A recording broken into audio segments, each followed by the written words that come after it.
এই যে এই ফলগুলো নাম হচ্ছে কৃষ্ণ ফল। এই ছোট ভাই আমার রিকোয়েস্টে ইন্ডিয়া থেকে মানে আমাদের নিয়ে আসলো।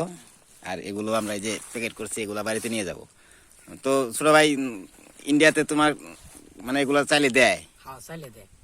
ওদের সাথে তোমার কোনো রিলেশন আছে, মানে খাতির আছে তোমাদের? হ্যাঁ, খাতির আছে। ভয় করে না ওদের ওখানে যাইতে? না, কোনো ভয় নাই। ওই ওই জায়গায় কি এগুলার বাগান? হ্যাঁ হ্যাঁ, এই যে বাগান আছে।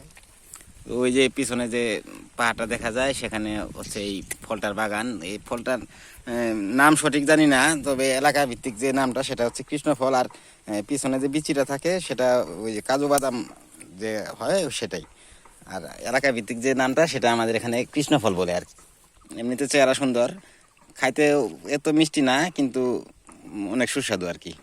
যাই হোক, ধন্যবাদ ছোট ভাই। হ্যাঁ, তুমি কেমন আছো?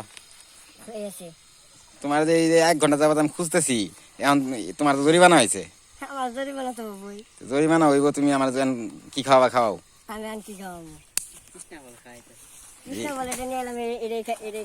ঠিক আছে, তোমরা দুইজনে অনেক কষ্ট করছো আমাদের জন্য, আমাদের জন্য জীবনের রিস্ক নিয়ে ইন্ডিয়াতে গেছো। তো যাই হোক, আর সবচেয়ে বড় ঘটনা হচ্ছে যে আমরা এখানে যে আছি এই পাশেই হচ্ছে ইন্ডিয়ার একটা ফারি ক্যাম্প। এখানে ওই যে সাদা গাড়িটা দেখা যাচ্ছে সেটা একটু আগে অ্যাক্সিডেন্ট করছে। এই উপরে ওঠার সময় ব্যাগ মানে পিছনে উল্টে গেছে। এটার একটা ফুটেজ আমি দিয়ে দিব। যাই হোক, একটা মর্মান্তিক ঘটনা। যাই হোক, এখান থেকে বোঝা যায় গেছে কি যে কোনো প্রবলেম হয় না ইনশাল্লাহ। যাই হোক, আজকের মতো এই পর্যন্ত। আর আমরা একবারে 0 পয়েন্টে আছি। ওই সামনে দেখতেছেন ইন্ডিয়ান পিলার, এই পিলারের পাশেই ওটা, এগুলা ইন্ডিয়া। আর আমরা এই যে এখানে ছোট ভাই ব্রাদার আছে, এরা সব বাংলাদেশি। তো আজকের ভিডিও এ পর্যন্তই। ধন্যবাদ সবাইকে।